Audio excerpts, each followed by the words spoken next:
Good morning, students. Today our topic is biosynthesis of fatty acids. So, what are the fatty acids? Fatty acids are the molecules which are monocarboxylic acid with the long alkyl chain. We all are know about the fatty acid. We have और already know about the fatty acid synthesis detoxidation. जैसे कि डिटॉक्सिडेशन में होता है कि दो दो molecule जो है एसिटाइल कोएंजाइम के रिमूव होते जाते हैं ऑक्सीजन फैटी एसिड का जब ऑक्सीडेशन होता है। ऐसे ही जब फैटी एसिड का बायोसिंथेसिस होता है तो जो एसिटाइल कोएंजाइम मॉलिक्यूल है it is act as a precursor for the fatty acid synthesis. तो अब ये जो है एसिटाइल कोएंजाइम ये जो है वो बीटा ऑक्सीडेशन के थ्रू जो एसिटाइल कोएंजाइम बन रहा है वो नहीं इसमें यूज होगा। इसमें नया ये it is a de novo synthesis of fatty acid. De novo means मतलब नया नए मॉलिक्यूल से जो एसिटाइल कोएंजाइम बनते हैं उसके थ्रू जो है वो फैटी एसिड का सिंथेसिस होता है। अब नए मॉलिक्यूल्स कौन से, जैसे कि अगर आप हाई कार्बोहाइड्रेट डाइट लेंगे, हाई कार्बोहाइड्रेट डाइट लेंगे तो ग्लाइकोलाइसिस के थ्रू जो पायरुवेट बनता है it will moves towards the synthesis of acetyl coenzyme A। तो ये एसिटाइल कोएंजाइम ये सब है। तो ऑब्वियस सी बात है कि जब अगर आप हाई कार्बोहाइड्रेट डाइट लेंगे तो एसिटाइल कोएंजाइम का जो लेवल है वो बढ़ेगा तो भी फिर जो वो है वो फैटी एसिड सिंथेसिस की तरफ जाएगा। तो बेसिकली जो एसिटाइल कोएंजाइम ए है it is a precursor for the synthesis of fatty acid. इसके अलावा जो और अलग मॉलिक्यूल जैसे कि ग्लूकोजेनिक अमाइनो एसिड्स जो है अगर उनका डिग्रेडेशन होता है तो भी एसिटाइल कोएंजाइम में ज़्यादा बनता है जिसकी वजह से फैटी एसिड का सिंथेसिस होता है। तो बेसिकली जो है फैटी एसिड बायोसिंथेसिस है ये कहाँ पे होते हैं? It is occurred in the cytosolic fraction of the liver, kidney, adipose tissue and lactating mammary gland. Basically यहाँ पे ये ज़्यादा होता है, यहाँ पे इसलिए ज़्यादा होता है क्योंकि इससे रिलेटेड जो एंजाइम है फैटी एसिड सिंथेसिस से रिलेटेड जो एंजाइम है that is known as the fatty acid synthase complex enzyme which is located in the cytosomal fraction of the cell। तो ये जो इससे रिलेटेड जो एंजाइम्स है जो यहाँ पे प्रेजेंट होते हैं इसलिए यहाँ पे जो है फैटी एसिड का सिंथेसिस जो है ये यहाँ पे होता है लिवर में, किडनी, एडिपोज टिश्यू और मेमोरी ग्लैंड। अब इसके लिए रिक्वायरमेंट क्या है मैंने ऑलरेडी आपको बता दिया है कि रिक्वायरमेंट जो प्रिकर्सर है बेसिकली मेन प्रिकर्सर इसका क्या है। जब भी हम कोई चीज़ प्रिपेयर करते हैं या हम खाना बनाते हैं या फिर कोई भी या फिर बिल्डिंग बना रहे हैं तो कोई हम एक एक चीज़ करके और उसको सारी कलेक्ट करते हैं, उसके बाद फिर हम उसको बनाना शुरू करते हैं या हम कंस्ट्रक्शन का वर्क शुरू करते हैं। ऐसे ही जो फैटी एसिड का सिंथेसिस होता है तो प्रॉपर चीज़ें कलेक्ट होती है उसके बाद फिर वो सिंथेसाइज होनी शुरू होती है। जैसे कि इसका प्रिकर्सर में बेसिकली जो क्या है एसिटाइल कोएंजाइम, ये इसका प्रिकर्सर है। It forms the carbon atom of fatty acids. फिर है NADPH, ये क्या है? रिड्यूसिंग इक्विवेलेंट है। रिड्यूसिंग इक्विवेलेंट है। That is third one is ATP। ATP लगेगी, ATP यूज होगी इस प्रोसेस में ATP का यूज होगा तो दे सप्लाइज द एनर्जी। फिर stages of fatty acid synthesis क्या है? First stage production of the acetyl coenzyme A and NADPH। ये दोनों चीजें कहाँ से आती है? फर्स्ट तो मैंने बता दिया आपको acetyl coenzyme A, it come firms the it comes from the high carbohydrate diet, ultimately converted to the pyruvate and acetyl coenzyme A. This pyruvate is converted to the acetyl coenzyme and glucogenic amino acid. Both are form the acetyl coenzyme. दूसरी NADPH 60 to 70% of the NADPH it will come from the HMP shunt या HMP pathway या PPP pentose phosphate pathway या hexose monophosphate shunt जो है वहाँ से आता है NADPH। Second one is the conversion of the acetyl coenzyme A to malonyl coenzyme A। Second जो प्रोसीजर है वो है कन्वर्जन ऑफ एसिटाइल कोएंजाइम। पहले जो है एक हमको प्रिकर्सर चाहिए एसिटाइल कोएंजाइम का, उसको हमको कन्वर्ट किसमें करना है? मेलोनाइल कोएंजाइम में। ठीक है, मेलोनाइल कोएंजाइम में जब कन्वर्ट हो जाएगा तो उसके बाद जो है थर्ड प्रोसेस होगी that is the reaction of the fatty acid synthase complex. Fatty acid synthase complex it is a multi functional enzyme complex जिसमें कि काफी सारे जो एंजाइम्स हैं वो एक्ट करते हैं और 7 एंजाइम्स एक्ट करते हैं। 7 enzymes and 1 carrier proteins are combinedly acted together and perform this fatty acid synthesis। पहला है production of the acetyl coenzyme and NADPH। तो मैंने बताया था आपको ग्लूकोज से by the glycogen releases it will converted to the pyruvate. This pyruvate process is occurred in the cytosol. This pyruvate is moves toward the mitochondria, and in mitochondria it will be divided into two acetyl coenzyme and oxaloacetate. These acetyl coenzyme A in the combined with the oxaloacetate, the presence of the citrate synthase enzyme जो है यहीं present होता है, it will form citrate. This citrate is again moves towards the cytosol, and again it will be divided by the citrate lysate and converted to the acetyl coenzyme and oxaloacetate. This acetyl coenzyme is utilized by this acetyl coenzyme is converted into the fatty acids. तो ये हो गया NADPH comes from the HMP shunt. Again this oxaloacetate again form the malate, and malate again by the malic enzyme will form again pyruvate. तो इस तरह से पूरी process होती रहती है। फिर नेक्स्ट है conversion of the acetyl coenzyme into malonyl coenzyme. Second procedure है acetyl coenzyme to malonyl coenzyme. इसमें बेसिकली क्या होता है, कौन सा एंजाइम यूज होता है एसिटाइल कोएंजाइम में? कार्बोक्सिलेशन होता है। यहाँ पे कार्बोक्सिलेशन में कार्बन डाइऑक्साइड जो है यहाँ पे ऐड होगी, और ऐड होके मेलोनाइल कोएंजाइम ए जो है ये फॉर्म करेगा। अब ये CO2 कहाँ से आ रही है? इसके लिए बायोटीन एंजाइम जो है it is responsible for this reaction. तो क्या होगा, ATP जो है बाइकार्बोनेट के थ्रू एंजाइम जो है बायोटीन जो है it is act as a coenzyme, और वो इसके साथ बाइंड हो जाता है बाइकार्बोनेट, और ADP यहाँ पर रिलीज आउट होती है। और ये जो बायोटीन से जो बाइंड जो एंजाइम है, बायोटीन एंजाइम से बाइंड जो CO2 है, ये जो है अपना CO2 जो है ट्रांसफर करता है एसिटाइल कोएंजाइम को, और एसिटाइल कोएंजाइम जो है वो कन्वर्ट हो जाता है मेलोनाइल कोएंजाइम में। बायोटीन अगेन जो है फ्री फॉर्म में यहाँ पे आ जाता है। नेक्स्ट है थर्ड प्रोसीजर जब शुरू होगी फैटी एसिड सिंथेसिस की, तो इसमें कौन सा एंजाइम यूज होता है? Fatty acid synthase complex. तो ये जो है एक मल्टी फंक्शनल एंजाइम है जिसमें कि 7 एंजाइम तो एक एसाइल करियर प्रोटीन आता है। 1 2 3 4 5 6 1 2 3 4 5 6 enzymes and 1 acyl carrier protein इसमें होता है। ठीक है, malonyl transacylase, acetyl transacylase, keto acyl synthase and acyl carrier protein. फिर इसका है कीटो एसाइल रिडक्टेज, फिर है enoyl reductase and dehydratase. Acyl carrier protein के थ्रू ये तीनों एंजाइम्स ये अटैच होते हैं, और 16 आर्म्स के थ्रू कीटोटाइल सिंथेज, एसिटाइल ट्रांसएसाइलेज और मेलोनाइल ट्रांसएसाइलेज ये इस तरह से एंजाइम जो है अटैच होते हैं। यहाँ पे दो तरह की आर्म हमको देखने को मिल रही है, एक तो है एसाइल करियर प्रोटीन आर्म और सेकेंड है ना सिस्टीन आर्म। ये दोनों आर्म अभी हम जब प्रोसीजर पढ़ेंगे आगे तो ये हमें हेल्प करेंगे, इसको आपको याद रखना है। फिर third reaction is the reaction of the fatty acid synthase complex. Fatty acid synthase complex की जो रिएक्शन है, आप इधर देखिए मेरे हाथों की तरफ कि ये जो है ये ACP आर्म है और this is the cysteine arm. ये दो तरह के आर्म है हमारे पास में।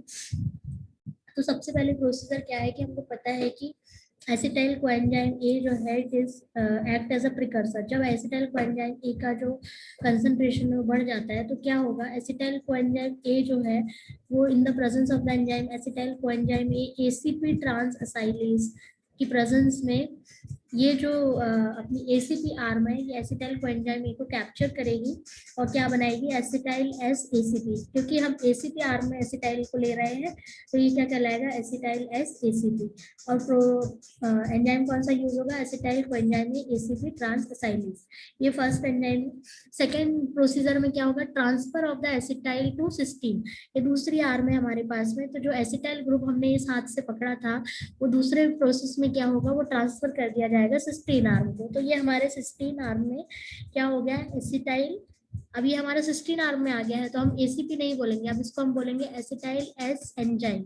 ठीक है, एसिटाइल S एंजाइम फॉर्म होगा क्योंकि S मतलब कि सिस्टीन आर्म में ये एंजाइम जो एसिटाइल है वो सिस्टीन आर्म में पकड़ लिया तो क्या कहलाएगा, एसिटाइल S एंजाइम। अब ये वाली आर्म हमारी फिर से खाली हो गई, प्रोटीन आर्म। अब क्या करेंगे, हम अब क्या होता है इसके बाद में, मेलोनाइल कोएंजाइम ए जो फॉर्म हुआ था, जो सिंथेसाइज हुआ था पहले, वो मेलोनाइल कोएंजाइम ए जो है इस आर्म के थ्रू वापस से पकड़ लिया जाएगा बाय द एंजाइम। इस आर्म के थ्रू पकड़ लिया जाएगा मेलोनाइल ट्रांससाइलेज एंजाइम के थ्रू, और ये जो है क्या फॉर्म करेगा, acetyl malonyl enzyme, acetyl malonyl enzyme, acetyl malonyl enzyme. अब क्या होगा, अब कौन सा एंजाइम एक्ट करेगा, beta keto acyl synthase, beta keto acyl. अब ये जो एसिटाइल मेलोनाइल एंजाइम जो है, इसकी रिएक्शन ये बोल रहा है, तो हम एंजाइम मतलब कि हमको जो है साथ साथ में दो प्रोसेस होगी। एक तो मेलोनाइल यहाँ पे पहले कैप्चर हुआ था, ठीक है, और एसिटाइल यहाँ पे आया था, इसके बाद में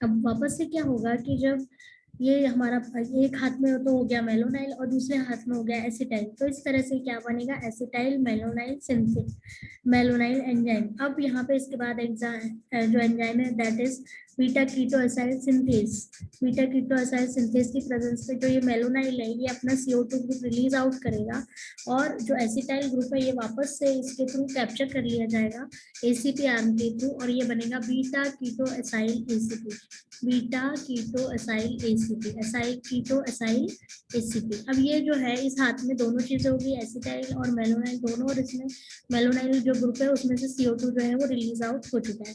अब यहाँ पे होगा रिडक्शन, रिडक्शन में NADPH जो है वो रिड्यूसिंग एजेंट की तरह काम करता है in the presence of the enzyme keto acyl reductase. This enzyme again presence of this enzyme, the beta-keto-acyl ACP is formed hydroxyacyl ACP, hydroxyacyl ACP। This hydroxyacyl ACP again dehydration होगा, यहाँ पे water molecule release out होगा by the enzyme beta hydroxyacyl dehydratase, it form the enoyl ACP। ये सारा जो है ये cysteine arm हमारी खाली है, और ये जो है सारा इसी आर्म में चल रहा है, बीटा हाइड्रोक्सी एसाइल डिहाइड्रेटेज एंजाइम के प्रेजेंस में इनॉइल ACP फॉर्म होगा, ये ट्रांस इनॉइल ACP फॉर्म होगा। फिर अगेन यहाँ पे रिडक्शन होगा बाय द इनॉइल रिडक्टेज एंजाइम, और इनॉइल रिडक्टेज के प्रेजेंस में बनाएगा acyl ACP, acyl ACP that is also known as butyryl ACP, that is butyryl is a 4 containing a 4 carbon compound, butyryl is a 4 carbon compound। तो these 4 carbon compound जो है transfer the carbon chain from ACP to cysteine. अभी हमारा वापस से क्या हुआ है, ACP से ट्रांसफर हो गया है कहाँ, सिस्टीन आर्म की तरफ जो है ट्रांसफर हो चुका है हमारा जो ब्यूट्राइल है या एसाइल ACP जो है वो 4 कार्बन वाला कंपाउंड हमारा सिस्टीन आर्म के थ्रू ले लिया गया है। इसके बाद क्या होगा, वापस से हमारी जो ACP आर्म है that is the collecting arm, ये हमारी खाली हो गई है। तो अब वापस से जो प्रोसीजर है 2 to 6 रिएक्शन, 2 to 6, जिसमें कि सेकेंड रिएक्शन में हमने क्या देखा था कि जो मेलोनाइल ग्रुप है वो ऐड हुआ था, तो ऐसे ही वापस से इसमें मेलोनाइल ग्रुप जो है वो वापस से ऐड होगा, और क्या बनाएगा, वापस से बनाएगा ये एसाइल मेलोनाइल एंजाइम, एसाइल एसाइल नहीं, ब्यूट्राइल मेलोनाइल एंजाइम। ये इस तरह से एक हाथ में तो हमारे ब्यूट्राइल है और दूसरे हाथ में मेलोनाइल है, तो ये बनाएगा ब्यूट्राइल मेलोनाइल एंजाइम। अब वापस से क्या होगा कि यहाँ पे आप पीछे की तरफ देखिए, इस हाथ में हमारा हो गया ब्यूट्राइल, इस हो गया मेलोनाइल, और ये जो है बनाएगा ब्यूट्राइल मेलोनाइल एंजाइम। यहाँ पे वापस से CO2 रिमूव होगा बाय द कीटोसाइड सिंथेज एंजाइम की प्रेजेंस में, और अब ये बनाएगा, अब ये वापस से जो है यहाँ पे ये जो ब्यूट्राइल है ये वापस से कहाँ चला जाएगा, ACP में। ACP में तो हमारे पास में जो है मेलोनाइल प्लस ब्यूट्राइल, तो इस तरह से टोटल जो है 6 कार्बन कंपाउंड यहाँ पे हमारे पास हो गए हैं। ठीक है, अब ये 6 कार्बन वाला कंपाउंड जो है ये वापस से यहाँ पे CO2 इसमें रिडक्शन होगा, फिर वापस से यहाँ पे डिहाइड्रेशन होगा, यहाँ पे वाटर मॉलिक्यूल रिलीज आउट होगा, फिर रिडक्शन होगा, फिर रिडक्शन होने के बाद में जो कंपाउंड बनेगा that is the 6 carbon compound. अब ये 6 कार्बन कंपाउंड जैसे ही फॉर्म होगा तो ये वापस से हम ये जो आर्म है इसको हम खाली कर देंगे, तो ये जो है सिस्टीन आर्म में चला जाएगा। इस तरह से पूरी प्रोसेस होती रहती है। तो अब ये जो है फिर से इसमें 2 कार्बन ऐड हो गए, तो ये हमारे पास से ब्यूट्राइल से जो है वापस से 2 कार्बन ऐड होने के बाद 6 कार्बन वाला हमारे पास कंपाउंड बना। अब ये ACP आर्म फिर से खाली हो गई। अब ACP आर्म खाली होगी मतलब कि हमको वापस से इसमें मेलोनाइल ग्रुप लेना है। जब मेलोनाइल ग्रुप लेंगे तो यहाँ पे वापस से CO2 रिमूव होगा। CO2 रिमूव होने के बाद में वापस जो है जो अपना 6 कार्बन वाला कंपाउंड है ये ACP आर्म में चला जाएगा। ठीक है, ये हमारी आर्म वापस सिस्टीन आर्म तब तक के खाली रहती है जब तक के उसका जिस कंडेंसेशन, रिडक्शन, डिहाइड्रेशन और वापस से रिडक्शन नहीं हो जाता, तब तक के ये आर्म जो है खाली रहती है। जो वो पूरी प्रोसेस जो है प्रोटीन इस असाइल करें प्रोटीन आर्म में होती है। जब ये पूरा कंप्लीट हो जाता है तो वापस से जो नया कंपाउंड बनता है, 2 कार्बन जो उसमें ऐड हो जाते हैं, तो वो कार्बन जो जब बन जाते हैं जो प्रॉपरली, तो फिर ये इस आर्म में चला जाता है। तो ये प्रोसेस कब तक की होती है, अगर हमको 16 कार्बन वाला कंपाउंड बनाना है तो जो प्रोसेस है वो रिपीट होगी 6 मोर टाइम्स। तो 6 बार अगर रिपीट होगी तो हमको 16 कार्बन वाला कंपाउंड हमको बनेगा। लास्ट में जो है पाल्मिटाइल एस एंजाइम जो है वो थायोस्टेरेज की प्रेजेंस, फाइनल स्टेप पे थायोस्टेरेज की प्रेजेंस पे पाल्मिटिक एसिड बनाता है, that is the 16 carbon compound. तो ये यहाँ पे हो गया हमारा फैटी एसिड्स का सिंथेसिस। आई होप आपको समझ में आया होगा। फिर नेक्स्ट है एनर्जेटिक्स। तो एनर्जेटिक्स जो सेकंड स्टेप थी जहाँ पे कार्बोक्सिलेशन हो रहा था, वहां पे 7 ATPs यूज होगी। 7 ATPs एसिटाइल कोएंजाइम में कार्बोक्सिलेज 7 ATP की यूटिलाइजेशन होता है। रिएक्शन नंबर 4 में बीटा ग्लूटासाइल रिडक्टेज जहाँ पे यूज होता है वहाँ पे 7 NADPH यूज होंगे। एनॉइल रिडक्टेज में भी 7 NADPH। ऐसे टोटल 49 ATP कंज्यूम होते हैं इस रिएक्शन में, मतलब फैटी एसिड के सिंथेसिस के लिए 49 ATP जो है वो यूटिलाइज होती है। अब पाल्मिटिक एसिड का जो फेट है वो क्या होगा, पाल्मिटिक एसिड जो है 16 कार्बन वाला कंपाउंड है। ठीक है, जब इसमें एसाइल कोएंजाइम में सिंथेज की प्रेजेंस में यहाँ पे कोएंजाइम में ऐड हो जाएगा तो ये बनेगा पाल्मिटाइल कोएंजाइम। ये जो है 2 तरह से इसका या तो चेन इलॉन्गेशन के थ्रू अलग अलग तरह के जो फैटी एसिड्स है वो बनाते हैं। तो हम सारे फैटी एसिड्स के जो अलग अलग डिफरेंट टाइप के जो फैटी एसिड्स है उनके लिए हम एसाइल कोएंजाइम का यूज करते हैं। या तो उसका एस्टरिफिकेशन होगा तो एसाइल ग्लिसरॉल कोलेस्ट्रॉल ईस्टर्स जो है वो फॉर्म होंगे। इस तरह से जो पाल्मिटिक एसिड है वो डिफरेंट टाइप्स के जो फैटी एसिड्स है उनके सिंथेसिस में हेल्प करता है। अब रेगुलेशन किस तरह से होता है फैटी एसिड सिंथेसिस का, तो हमें पता है कि इसका रेगुलेशन इसका जो रेगुलेशन है वो 5 टाइप से होता है। पहला एंजाइम्स, दूसरा है मेटाबोलाइट्स, तीसरा है एंड प्रोडक्ट्स, चौथा है hormones and fifth one is the dietary manipulation. तो first is the enzyme. Enzyme कौन कौन से रेगुलेट करते हैं, regulatory enzymes are first is the acetyl coenzyme carboxylase. ये जो एंजाइम है it is a regulatory enzyme. 2 तरह से होता है ये, मोनोमेरिक फॉर्म में इनएक्टिव फॉर्म में होता है और पॉलीमेरिक फॉर्म में ये एक्टिव फॉर्म में होता है। तो जब भी ये पॉलीमेरिक फॉर्म में होगा तो फैटी एसिड्स की सिंथेसिस जो है वो बढ़ जाएगी, और मोनोमेरिक फॉर्म में होगा तो ये इनएक्टिव फॉर्म में होता है। तो इट इज अ रेगुलेटरी। दूसरा है मेटाबोलाइट्स।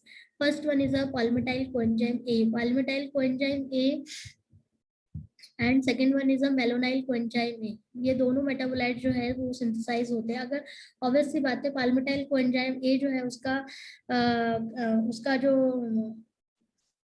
कंसंट्रेशन है वो अगर कम होता है तो फैटी एसिड्स का सिंथेसिस बढ़ेगा। ऐसे ही मेलोनाइल कोएंजाइम का कंसंट्रेशन कम होगा तो फैटी एसिड्स का सिंथेसिस जो है वो भी डिक्रीज आउट हो जाएगा। एंड प्रोडक्ट जो है, अगर पाल्मिटिक एसिड जो है इसका एंड प्रोडक्ट अगर बढ़ रहा है तो ऑब्वियस सी बात है कि एंड प्रोडक्ट जो जाके बाय द फीडबैक इनिबिशन वो क्या करता है कि वो पाल्मिटिक एसिड के सिंथेसिस को ब्लॉक करेगा। ठीक है, फिर third one is a hormone by the covalent modification, phosphorylation and dephosphorylation. ये जो है इस तरह से कैसे कैसे करेंगे, देखिए मैं बताती हूँ आपको।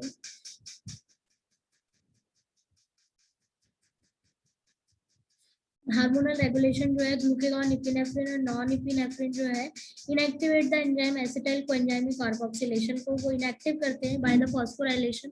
जब वो इनएक्टिव हो जाएगा तो आगे का जो प्रोसीजर है वो फॉर्मेशन नहीं होगा मेलोनाइल कोएंजाइमिक का। The second one is the insulin. Insulin promotes the fatty acid synthesis. Insulin क्या करता है, बाय द डीफॉस्फोराइलेशन, ये डीफॉस्फोराइलेशन करता है एंजाइम एसिटाइल कोएंजाइम कार्बोक्सिलेज का डीफॉस्फोराइलेशन करता है और फैटी एसिड सिंथेसिस को प्रमोट करता है। ग्लूकोज अपटेक, पायरुवेट जो है ये इंसुलिन जो है ग्लूकोज अपटेक को और पायरुवेट का सिंथेसिस को बढ़ाता है, ग्लूकोज अपटेक को बढ़ाता है, तो एसिटाइल कोएंजाइम में बढ़ेगा। जब एसिटाइल कोएंजाइम बढ़ेगा तो ऑब्वियसली बात है कि जो आपका फैटी एसिड सिंथेसिस है वो भी इंक्रीज आउट होगा। फिर है डाइटरी रेगुलेशन। डाइटरी रेगुलेशन किस तरह से है कि अगर आप हाई कार्बोहाइड्रेट डाइट लेंगे तो फैटी एसिड का सिंथेसिस बढ़ेगा, फैट फ्री डाइट लेंगे तो फैटी एसिड का सिंथेसिस बढ़ेगा। सिंथेसिस ऑफ एसाइल कोएंजाइम, क्योंकि एसिटाइल कोएंजाइम में कार्बोक्सिलेज की एक्टिविटी जो है बढ़ जाती है। तो हाई फैटी एसिड डाइट जो है और फास्टिंग स्टेट जो है वो फैटी एसिड्स के सिंथेसिस को रोकती है या डिक्रीज आउट करती है। एनएडीपीएच जो है by the HMP short fatty acid synthesis जो है वो इंक्रीज आउट होता है। एनएडीपीएच जितने ज्यादा बनेंगे या रिड्यूसिंग इक्विवेलेंट ज्यादा होंगे तो फैटी एसिड्स का सिंथेसिस जो है वो बढ़ेगा।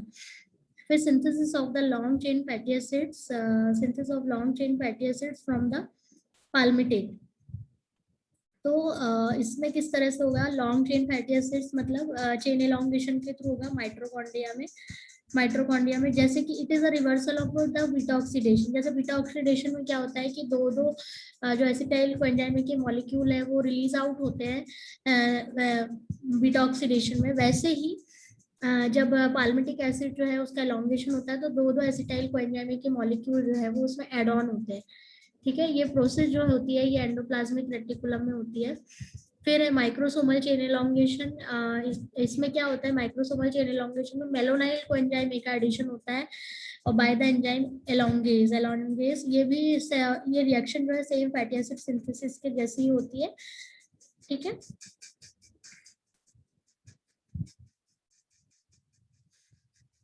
denaturation of the fatty acid synthase chain, desaturation of the fatty acid synthase chain। अगर हमको जो चेन है उसको डिसैचुरेट करना है या उसको सैचुरेट करना है, डिसैचुरेट करना है तो सैचुरेशन और डिसैचुरेट करना है तो कैसे होगा, माइक्रोसोम के जो ये कहाँ होता है, एंडोप्लाज्मिक रेटिकुलम की मेम्ब्रेन में ये प्रोसेस होती है।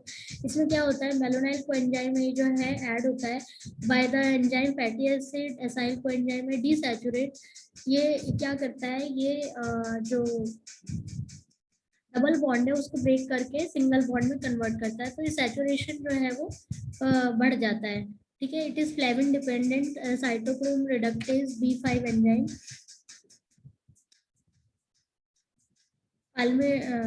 palmititic acid by the desaturate palmitic oleic acid में convert होता है। Stearic acid by the desaturase enzyme it is converted to the oleic acid।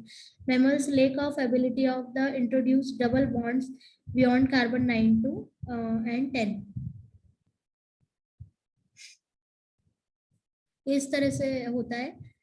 स्टेरॉइल coenzyme में 18 कार्बन वाला कंपाउंड है, यहाँ से कोएंजाइम ए रिलीज आउट हुआ एसाइल कोएंजाइम में ट्रांसफरेज की प्रेजेंस में, ये अगेन क्या बना, स्टेरॉइल एंजाइम, यहाँ पे कोएंजाइम ए रिलीज हो गया है, 18 कार्बन वाला ही अगेन कंपाउंड है। हाइड्रोलेज एंजाइम की प्रेजेंस में यहाँ पे NADH जो है और O2 जो है एड ऑन होते हैं और कन्वर्ट होता है, वाटर मॉलिक्यूल जो है रिलीज आउट होगा।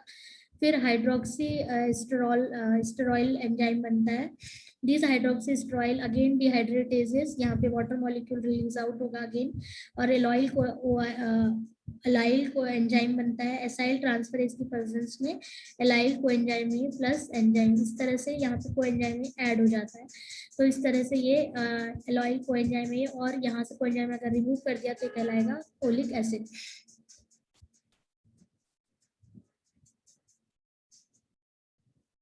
डबल बॉन्ड को ब्रेक करना ही डिसैचुरेशन जो है बेसिकली होता है एलोंगेज एंजाइम और डिसैचुरेज एंजाइम की प्रेजेंस में होता है।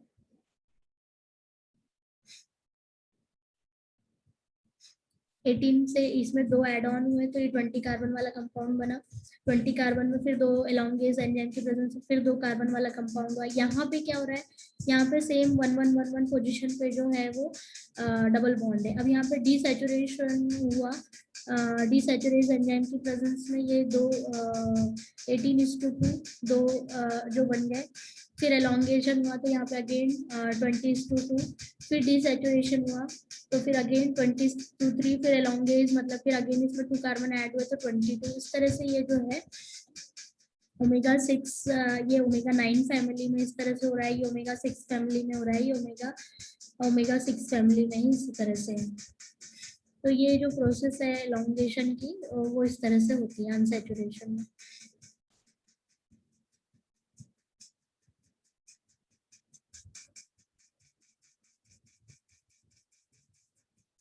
In next class, we have cover a topic conversion of the biosynthesis of the eicosanoids. In next class, we have see about metabolism of eicosanoids. So, thank you so much.